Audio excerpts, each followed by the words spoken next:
Hey, what's going on, everybody? Justin here, and in this video I want to share a book that I read for quarter two of Historathon, which is a year-long kind of history reading event, and quarter two is all about the years 500 to 1500, and this doesn't fit exactly perfect, but pretty close, and it's Ravenna, capital of empire, crucible of Europe, and this is by Judith Herrin. And let's just say, it says right here, author of Byzantium. She's written a bunch of other books that I'm going to be picking up at some point in the near future, because this was just a great, tremendous read.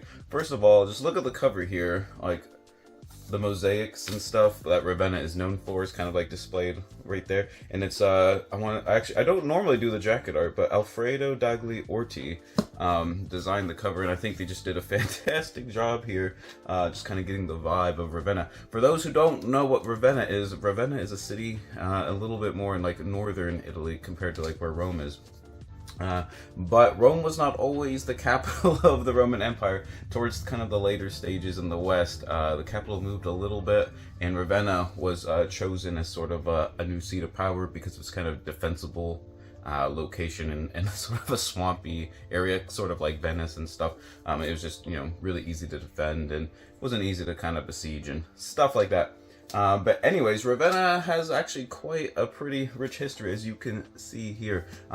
At first, when I first started reading the book, I got a little nervous because in the introductory stuff, the author was like, yeah, I'm just breaking up the chapters into just like 50-year units or something like along those lines. I'm like, oh, that just sounds like arbitrary, oh no. But when you get going, it actually works really well. What she does is she profiles sort of like one major figure for like a generation or two, and that's kind of how she I guess does kind of the chronological units. For example, for the first one, we got Galla Placidia, which was an empress in the Western Roman Empire, that just was a handful, I guess would be a good way to put it. But when Theodoric comes after the Western Roman Empire, falls and whatever, you kind of got him and his generation and stuff like that. But each of these generations is also broken into smaller sections. Just for example, I'll just pick right here, like part 7, the 2 reigns of Justinian II, which would have been a Byzantine empire, the council in Trullo, the heroic Archbishop Damianus, and the tempestuous life of Archbishop Felix. You get a good blend of social and political history in here, which I really enjoy. Just political military narratives are not really my thing and stuff. Obviously, we gotta kind of include that, when Justinian, who is the emperor over in the Byzantine Empire over in the east, when he kind of reconquers, Italy and parts of like North Africa, things like that, you kind of got to deal with his like General Belisarius and the Ostrogothic Wars and everything. I feel like I'm going off and just like super scattered on this one, but let's just like go into the actual review of the book. Chronologically, I do.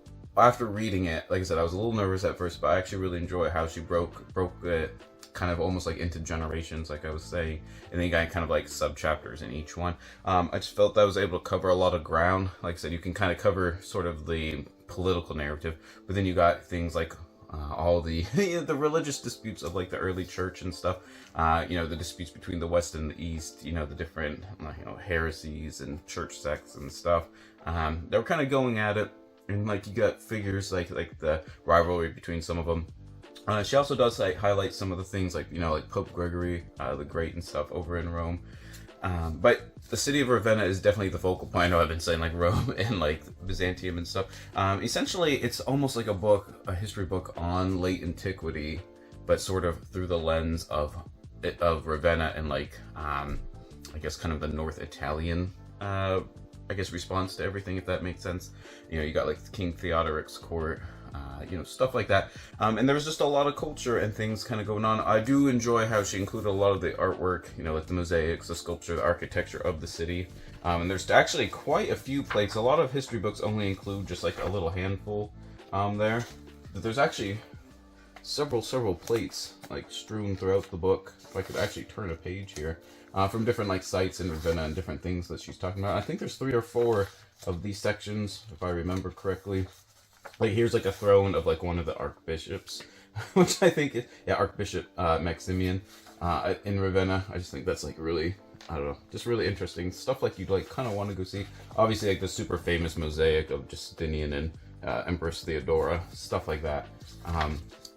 just really, really good, high quality. The book feels really good to read too. Like I know I feel like saying like I'm a book snob or something. I do have like my Folio Society books, but like I said, it's just a really nice, high quality thing kind of going on. Anyways, like I said, late antiquity is kind of that era between like, you know, kind of the dominant portion of the Western Roman Empire, you know, after the crisis of the 3rd century and stuff, kind of down to probably about like Charlemagne's time. I think that's probably like my only real critique of the book, is the book does feel like it almost goes maybe 100 years too long. For example, like maybe if we cut it off around like 700, even like the unit, I think unit 8 or part 8 or whatever even says like Ravenna returns to the margins, and then part 9 is Charlemagne and Ravenna.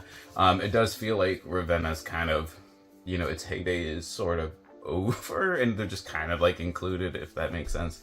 It just isn't like, you know, a big part of really anything at that point in time. So I feel like, you know, just kind of padded it out maybe a little bit, but that's kind of a, like I said, that's kind of just like a fine little critique, nothing like too serious.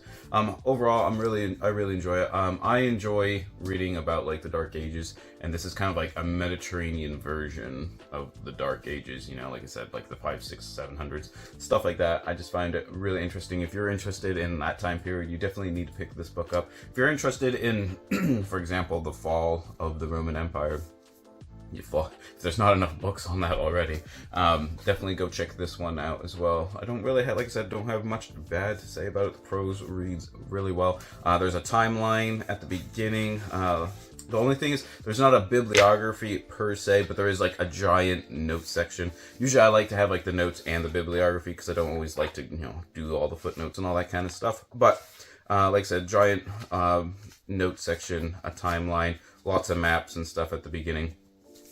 Just like I said, really readable, and I feel like I learned a lot, and I feel like that's the most important thing when reading kind of a new-ish like history book and whatnot. So there you have it, Ravenna by Judith Herrin. Let me know what your favorite book kind of like on anything like on the medieval period is. I've been struggling, besides Ravenna and like one other book on like swords and stuff I read way back in January. I feel like this year I'm doing really bad with my medieval reading and stuff, so leave a comment down below if you have one.